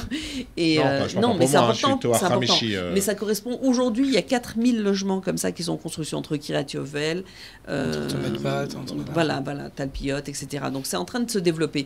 Mais pourquoi on a attendu tout ce temps? Aujourd'hui, il faut mettre toute son énergie et c'est la volonté vraiment de Zev Elkin. Donc son point premier, c'est l'immobilier, c'est de faire descendre le... Il y en a beaucoup qui parlent beaucoup de propreté de la ville. Évidemment, la propreté de la ville, c'est aussi un sujet important et on va s'en occuper.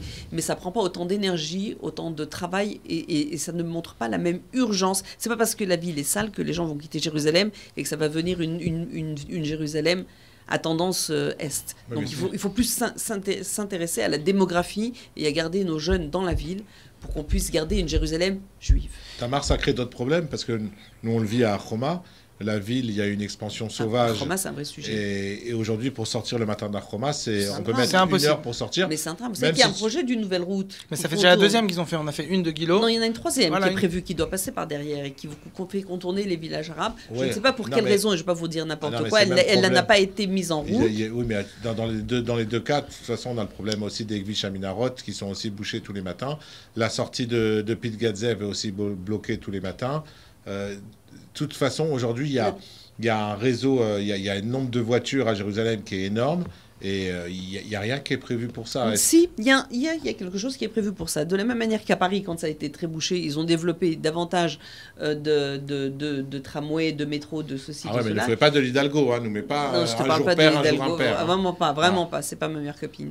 Mais il y a un gros projet de plan de Tarbura, de transport en commun qui sont en projet. Aussi bien les nouvelles lignes de tramway qui vont désengorger. Il faut qu'il y ait moins d'automobilistes aussi. Il faut le savoir aussi. C'est-à-dire que dans les foyers aujourd'hui, on a 2 voitures en général. Beaucoup de foyers ont 2 voitures quand il n'y en a pas 3. Donc ça engorge beaucoup la ville. Donc il faut développer. Pourquoi il y a autant de gens qui partent en voiture? Parce que si vous voulez aller de Aroma à la Tacha Merkazit, vous allez mettre 1 heure avec les transports en commun. Je ne me trompe pas. C'est bien 1 heure. Si on avait un moyen de transport qui allait plus vite, vous ne prendriez pas votre voiture. Donc il faut désengorger, il faut faciliter la vie du citadin pour qu'il ait moins envie de prendre sa voiture et qu'on ait... on peut pas dire aux gens n'achetez pas de voiture. Ils ont acheté des voitures. Il faut leur donner les moyens d'utiliser les transports en commun. Donc il faut développer la Tarbura Tsibourite et c'est vraiment aussi un point très important, les transports en commun. Ça, c'est sûr que c'est très important. Essentiel. C'est un point mais essentiel. À Roma, d'Africa, vous avez parlé on y est ce soir. Mis à part excusez-moi de vous couper, Tamar. Mis à part le quêta des appartements, est-ce que aussi il y aura un budget plus élevé, par exemple pour la Clita, où on avait appris qu'il y avait 14 millions seulement qui étaient débloqués pour la Clita? Est-ce qu'il y aurait quelque chose de plus important? Est-ce qu'il va s'occuper d'autres choses aussi et qui va mettre son point sur des choses qui sont essentielles, comme le Rav avait dit dans l'émission la semaine dernière, sur les centres communautaires, sur les synagogues qui ne sont pas construites, sur les associations à but non lucratif? Il y en a tellement qui ont besoin d'aide et qui... Moi, je vous dis une chose, Nathan, parce que moi, je ne veux pas vous dire... J'ai horreur de faire des promesses et de vous dire « mais oui, il y aura ». Parce que c'est facile de vous dire « mais oui » à une semaine des élections. C'est tout mon intérêt de répondre que positivement et de vous dire « il y aura et on va tout faire et on va augmenter et on sera les meilleurs ». Moi, je ne vous dis pas ça. Je vous dis on a un potentiel et une volonté. Ensuite... il va falloir travailler, il va falloir se battre, mais on a pris conscience des problèmes. Réalisable. On a pris conscience des problèmes. Et quand vous parlez de la Clita, moi, qui mieux que moi, ça fait 5 ans que je suis à la mairie, je peux vous dire que je connais bien les problèmes de la Clita. Je sais là où le bas blesse et je sais sur quel bouton il faut appuyer pour faire avancer les choses et où il faut réagir. Qui sera nommé à la Clita si Zevelkin j'espère bien être nommé à la Clita si Zevelkin est nommé, que je suis conseillère municipale. C'est vraiment, bien sûr. Il y a déjà une liste. C'est ça qui est intéressant, Tamar, c'est de savoir où est-ce que vous, en tant que francophone, vous allez vous situer. Bien sûr, je suis 4e sur sa liste. Et il faut savoir que quand même, sur les 4 premiers de la liste, on est 3 Olim Khadashim, dont Zevelkin. Il y a Zevelkin, numéro 1, Fleur Hassan, qui est numéro 2, qui est Ola Khadasha, vient de Gibraltar, et moi, numéro 4. Donc dans les 4 premiers, on est 3 Olim Khadashim. Je peux vous dire qu'on connaît bien le sujet, on en a beaucoup parlé. Il vient de l'Est, il est peut-être... Asma, c'est l'Europe, on vient d'Europe, on a les mêmes soucis, on a les mêmes problématiques, même si les Français sont une population différente que... Aujourd'hui, on sait que la population russe est plus aidée que la population française au niveau de la mairie. Il faut le dire. En tous les cas, j'ai pris l'avion la semaine dernière avec Shalom Var, que vous connaissez tous, très bien, et qui m'a dit formellement, et il m'a dit de le citer, donc je me permets de le citer, qu'il n'y a jamais eu de meilleur ministre au niveau de la Clita que quand Zevelkin était ministre de la Clita. Sigvar, quand il était ministre de la Clita, il était si bon à Skalvachomer, à la mairie, quand on peut travailler de façon plus méroukezet, c'est-à-dire plus centralisée. Il pense augmenter le budget de la Clita ? On pense augmenter. Maintenant, vous dire qu'il va le faire du jour au lendemain, c'est pas évident. On va redistribuer les budgets. Vous savez, les budgets, c'est énorme. Hein. Ouais. Comme je vous l'ai dit, c'est des sommes astronomiques. Le budget de la mairie globale, il est de combien? 900 millions.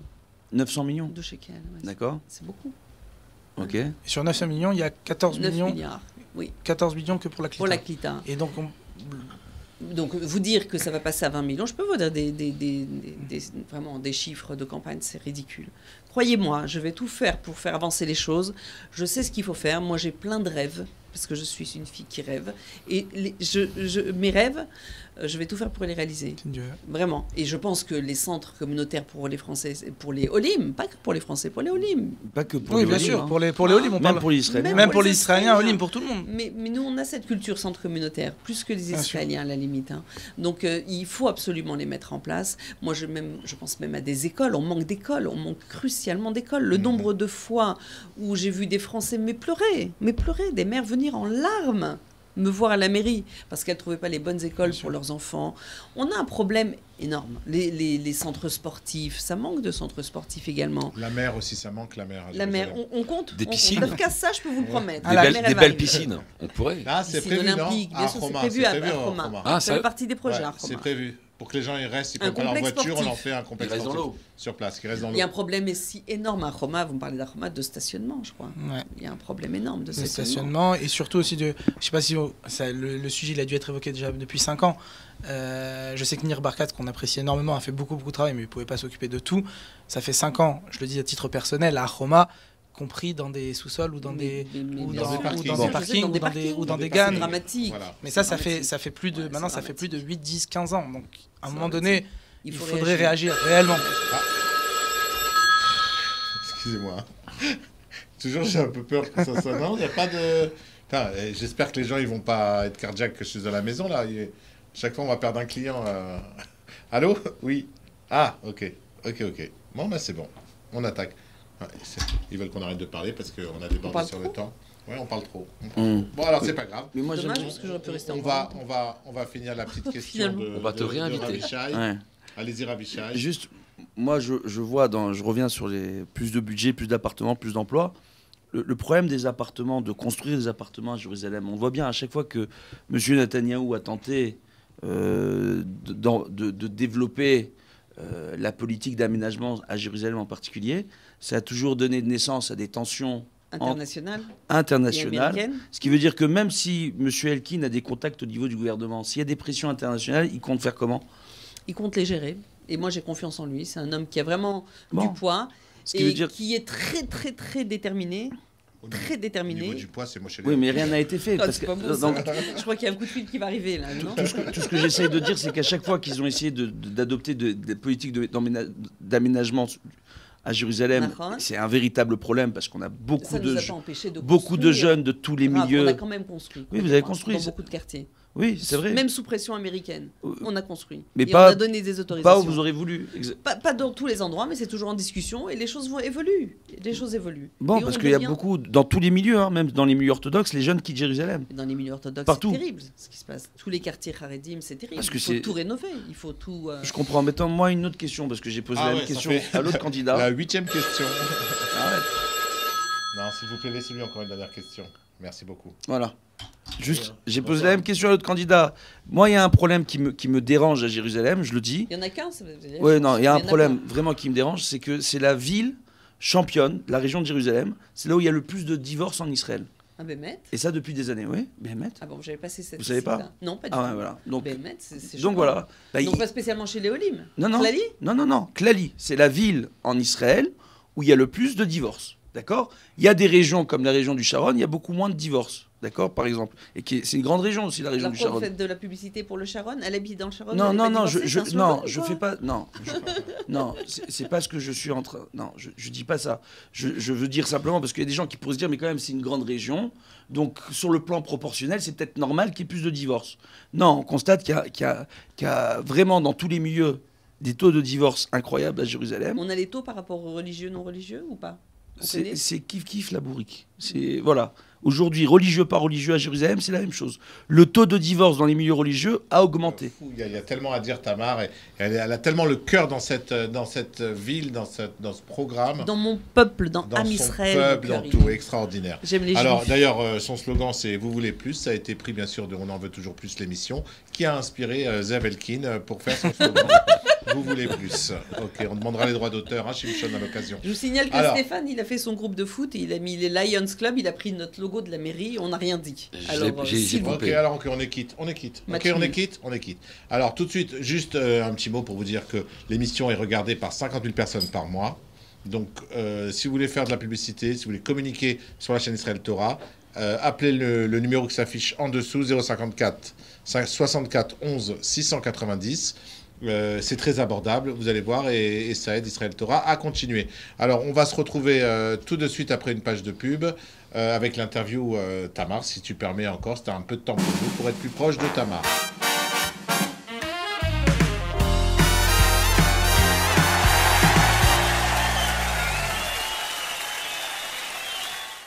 Alors, on se retrouve avec toi, Tamar, pour, en intimité, pour une petite interview. Une caméra, 3 caméras. Voilà, 17 personnes, tout le public qui est là.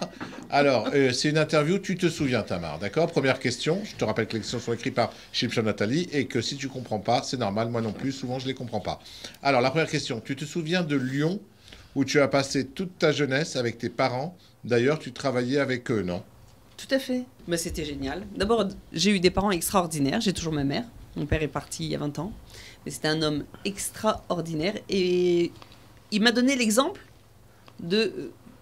je crois qu'il m'a vraiment façonné parce que on est ce qu'on voit. Et c'était un homme intègre, intelligent, travailleur et qui avait le sens de l'effort. Donc je crois que ça, il me l'a vraiment transmis. Et tu travaillais avec eux à Lyon? Et tout à fait, ils avaient une société de fabrication de vêtements pour enfants. Et moi, j'étais comptable, j'ai fait des études de comptabilité. Donc ils m'ont mis dans un bureau, ils m'ont dit, voilà, toi tu vas t'occuper de la comptabilité. Puis au bout de 3 mois... Donc, ils t'ont envoyé? Pas du tout. J'ai dit, je peux pas être enfermée avec des chiffres et des stylos. J'ai fait ça pour faire plaisir à papa. Il nous avait un petit peu orienté par rapport aux besoins de l'entreprise familiale. Et je dis, non, moi, il faut que je fasse du commercial, il faut que je fasse plus de choses, il faut que je sois en contact avec les gens. Et je suis devenue donc la directrice commerciale. Et ensuite, j'ai évolué. Bref, c'est une très longue histoire. Vous lirez mon livre. Voilà. C'est mieux. Et donc, maintenant, on connaît tous la marque Petit Bateau, qui était à l'origine. Pas du tout. La Compagnie des Filous, c'était ma marque. La Compagnie des Filous. À la mémoire de mon papa, Zéphron Ebraha. Alors, et les mouvements de jeunesse, tu nous en parles, le DEJ et surtout le Bétar. Tu as été au Bétar, tu te souviens? Bien sûr. Comment ça, je me souviens? Si je n'avais pas été au Bétar, je crois que je n'habiterais pas en Israël. Je n'aurais pas ce côté sioniste comme j'ai ancré en moi. J'étais d'abord très jeune, on était au Bnei Akiva, parce qu'on était dans une famille religieuse, traditionnaliste. Donc on allait au Bnei Akiva. Ensuite, on est allé au DEJ, parce que mon grand cousin était le directeur du DEJ. Donc on allait tous les cousins ensemble en colonie. C'était extraordinaire. On allait tous les dimanches dans ce qu'on appelait la maison communautaire. Et c'est ce qui manque ici dans la jeunesse en France. On faisait des activités en Israël, bien sûr, c'est ce qui manque ici. Et le samedi après-midi, on allait à la synagogue. Mais quand la première synagogue où j'ai vraiment grandi, évolué avec mon père, ça s'appelait Shaare Tzedek. C'était une petite villa que la communauté avait louée dans le 8e arrondissement où on habitait. Et c'était une petite maison délabrée comme ça qu'on avait louée. Et c'est nous-mêmes qui allions peindre les murs et on arrangeait. On avait 10 ans, 12 ans. Et on peignait. On a fait les travaux des lieux. Mais c'était un investissement. C'est-à-dire on se sentait concerné par le lieu qui allait nous accueillir et nous éduquer. Parce qu'on allait au Talmud Torah, puisqu'on était en école Goy à Lyon. On n'avait pas d'école juive. Et on allait au Talmud Torah 2 fois par semaine. On se rencontrait. On faisait les activités du samedi après-midi, le Oneg Shabbat. Bon, c'est une richesse de vie. Une vie très riche plutôt. Alors, parle-nous maintenant de ta rencontre avec le Rav Lemel. Ah, j'ai eu peur. De quoi ça a découlé qu'on parle de mon mari. Au niveau de la Torah, après sûrement. Tu as rencontré avec Rav Lemel à Paris? Le Rav Lemel, j'ai rencontré à des conférences, parce que j'allais à beaucoup de conférences à Paris. Et puis, il était très proche d'amis aussi, chez qui on se rencontrait souvent. Et il avait créé la maison de la famille, Nahon. Donc, quand il a créé la maison de la famille, je me suis vachement engagée à ses côtés et j'ai fait pas mal de conférences moi-même sur l'éducation des enfants, sur le rapport parent-enfant et sur pas mal de sujets très intéressants. Et il m'a beaucoup enrichi. D'ailleurs, c'est à Paris que tu as rencontré l'homme de ta vie aussi, je crois. Non, pas du tout. Non, l'homme de ma vie, tu parles de mon mari, hein, oui. On est d'accord. Je le connais depuis toujours. C'était le meilleur ami de mon cousin Germain. Donc... voilà quoi, je sais pas quand est-ce que je l'ai connu, puisque je l'ai toujours Shimshon, si tu m'entends, elle n'a pas rencontré à Paris, Shimshon. Ok, d'accord. Ah, t'as des fausses infos sur tes fiches? J'ai des je les corrige, comme ça tu poses des bonnes questions, on va gagner du temps. Alors, si je te donne une date, est-ce que tu te souviens, le 5 juillet 2008, qu'est-ce qui s'est passé? 5 juillet 2008? Non, c'est 5 juin. 5 juin. Exact. Ah, tu dis n'importe quoi. C'est moi qui lis pas. Il mal. C'est moi qui lis mal. Autant pour moi. C'est la date de mon alia. Ah, ok. Alors, en famille. Tu veux voir si je me rappelle? Je vois. Je suis pas Alzheimer. Hein. Non, ok. Je fais plus que mon âge. Ça fait combien de temps? Ça fait 10 ans. C'est pas nous, c'est Shimshon. Hein. Shimshon, tu m'énerves. Non, c'est moi. Juin 2008. Vas-y. Alors, vas-y. Date de mon alia. Ouais. Alors c'est que 10 ans. Ouais. Seulement. Ouais. On a l'impression que tu es là depuis des années. Tu es tellement dans la communauté française, dans la ville de Jérusalem. Moi, tu veux que je te dise, j'ai l'impression que j'ai toujours habité là et qu'il y a une toute petite partie de ma vie en France. C'est très étrange le sentiment que j'ai. Bizarre, hein? Alors. Tellement que je suis bien ici. Bon, prochaine. La question 6, Rav. Oui. Alors, et tu te souviens, tout le monde te réclamait, tu avais toujours la casquette de la représentante du monde francophone, que ce soit aux chasses, avec Am Shalem, avec Meir Habib, Meir Tojman et Nir Barkat. Mais dites-moi, vous avez fait une khakira sur moi ou quoi? Ça fait 3 semaines que tu es suivi, Tamar. 3 semaines que tu es suivi. Explique-nous de quoi il parle, Shimshon. On n'est pas là, nous. De quoi il parle. En fait, quand j'ai donc grandi à Lyon. Donc, il faut partir du début. En fait, je suis née en Israël quand même, il faut le savoir. Hein. On ne savait pas. Ah, il t'a pas dit, Non, il m'a pas dit. Il dit pas tout. Ah, c'est la question 7. Bravo. Ah. Donc, moi, je suis née à Beersheba. En fait, mes parents d'Algérie sont venus. Je vais vous ramener à mes arrière-grands-parents. Vas-y. Donc, mes parents habitaient à Oran, en Algérie. Des gens très bien, donc, des Algériens. Et ils ont fait leur alia. Ils ont fait leur alia en 58, 59. Ils sont venus très tôt. C'est avant le massacre d'Oran. Non, non, ça avait commencé déjà. Hein. Quand ma mère a voulu partir, c'est parce que vraiment déjà il y avait cette guerre froide. Ça a commencé en 55, la guerre froide. Et donc ils ont eu cette volonté de venir. Et pour mes parents, c'était pas une question quoi. Il y avait un État, il y avait Israël, c'était là-bas. On n'allait pas aller en France. Donc ils sont venus ici. Il se trouve que je suis née ici. Vous voulez savoir en quelle année? Non. Vous le savez déjà. Pas. Et donc, après 2 ans de vie assez compliquée, difficile, et de juifs d'Afrique du Nord, donc Kiryat Gat, le sud, une vie compliquée, ils ont décidé de rentrer en France. Donc j'ai grandi en France, j'ai évolué en France. Ensuite, j'ai vécu à Paris pendant 10 ans. Et à Paris, on était sur quelle question? Excusez-moi, je me suis... Chasse. Voilà. Et donc, j'ai vécu pendant 10 ans à Paris et j'avais, dans ma jeunesse, rencontré des gens. Bref, c'est trop compliqué à vous raconter, c'est assez compliqué. Mais j'avais rencontré beaucoup de Chaver Knesset quand j'habitais à Paris, que je recevais, que j'ai aidé, entre autres Eli Yishai et le Rav Chaim Amselem. À l'époque, ils étaient très copains. Quand ils étaient les deux à chasse. Ils étaient tous les deux aux chasses. Arié Derry, il n'était pas disponible à ce moment-là. Non, il n'était pas là. Et donc, Eli Yishai avait pris la tête du parti et le Rav Chaim Amselem était numéro 11. Et Chaim Amselem, c'est un Rav qui est quand même francophone. Il a grandi à Lyon jusqu'à l'âge de 11 ans. Donc, je le connaissais bien. Et dès que je suis arrivée ici, donc en juin, un mois après, il m'a contacté, il m'a dit, tu sais, il y a les élections au mois de janvier prochain, c'était la 18e Knesset, j'aimerais bien que tu m'aides à bosser pour parler au public francophone. Et je peux vous dire que c'était la première fois qu'on s'adressait au public francophone. Pour des élections. Donc j'ai dit, écoute, moi je suis pas du ça, j'ai toujours été j'ai eu ma carte du Hérout de France, donc qui est l'ancêtre du Likoud en 80, donc j'ai toujours été à droite et j'ai été... mais pourquoi pas? C'était une expérience comme une autre, je parlais pas du tout l'hébreu, j'étais nulle en hébreu, donc ils m'ont mis une traductrice franco-israélienne et on a bossé, on a fait une campagne et c'est comme ça que j'ai connu le petit hebdo, Amodia, etc. Et j'ai commencé la première campagne. Alors la question qui en découle, comment tu as connu Zev Elkin? Elkin par ma relation de 5 ans à la mairie de Jérusalem quand même. Là tu as sauté, tu as fait un grand saut. J'ai fait un grand saut. Ah oui, tu as fait un grand saut. Mais ce qui nous intéresse aujourd'hui, quoi. D'accord, de 2008 à 2013, donc, parce que jusqu'à 2013, j'ai fait plusieurs campagnes. J'ai donc fait la campagne du chasse, mais pas en tant que moi soutenant le chasse, en tant que moi qui soutenais Chaim Amselem, qui allait représenter les francophones à la Knesset. Ensuite, il y a eu la campagne de Amselem, puisque Chaim Amselem a décidé de créer son parti, et il a créé Amselem, et il m'a demandé même d'être sur sa liste pour être à la Knesset, donc j'étais sur sa liste, mais une place Loré Levanti, comme on dit, pas réaliste, parce qu'il était hors de question que je fasse cet affront aux Israéliens d'être à la Knesset. Vraiment, il y en a qui ont cette prétention, pas moi. C'était pas du tout mon objectif, donc j'ai fait sa campagne. Ensuite, j'ai été contacté par Meir Habib, qui était un ami d'enfance et qui m'a demandé de faire sa campagne. Et là, j'ai dirigé la campagne de Meir Habib pour les élections de la 8e circonscription. Et donc, j'ai été contactée. Vous savez, c'est petit Israël. Et ensuite, on m'a contactée pour être sur la liste de Nir Barkat en tant que conseillère municipale à une place Loré Levanti, non réaliste, mais pour faire un travail concret et m'adresser au public francophone. Et donc, je ne suis pas rentrée en tant que conseillère municipale, évidemment, mais au lendemain des élections, Nir Barkat m'a proposé d'être conseillère des affaires francophones, chose que j'ai faite, et j'ai donc été pendant 5 ans sur le front quand même. Les Français me connaissent. Et en dehors du côté Olim, il faut savoir que j'ai fait un travail très important pour moi. Et ça, c'est mon côté sioniste qui m'a encouragé à le faire. C'est que j'ai développé des relations avec les administrations françaises. Pour la première fois, je peux vous dire que c'est historique ce que j'ai fait. C'est pas de la gave. Hein. Non, au contraire, c'est du travail. J'ai rapproché le consulat de Jérusalem, qui n'était pas en relation, et jamais en relation avec la mairie de Jérusalem, qui n'a jamais reconnu, mais j'ai rapproché le consulat, et aujourd'hui, je suis un vrai contact, une vraie relation. On échange nos données, on échange nos projets, et on a un vrai travail de collaboration.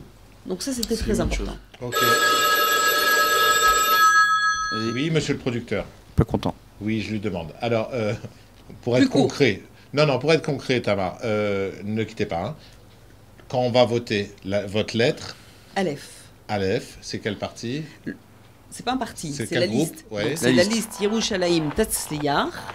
Et la lettre, c'est Aleph. Donc, Aleph et le candidat. Vous savez, parce que peu de Français le savent. Il faut suivre. On vote. Oui, il faut suivre. Il y a un petit papier jaune. C'est pour le maire, le candidat, Zeev Elkin, et le papier blanc, c'est la lettre Aleph pour que la liste électorale, Yerushalayim Tatzliach, la liste électorale qui représente les conseils municipaux. Avec Aleph. Ok, merci beaucoup Tamar, merci à vous, bravo Tamar, bonne chance. Merci beaucoup, c'était sympa d'être avec vous. On se retrouve après les élections pour voir qui sera notre représentant à la mairie de Jérusalem. Bonne chance, je vous rends votre joker, j'en ai pas eu besoin. Merci, bah oui. Voilà. Trop fort, Tamar. Merci. À la semaine prochaine. Au revoir. Qu'est-ce que t'aimes jeter les cartes?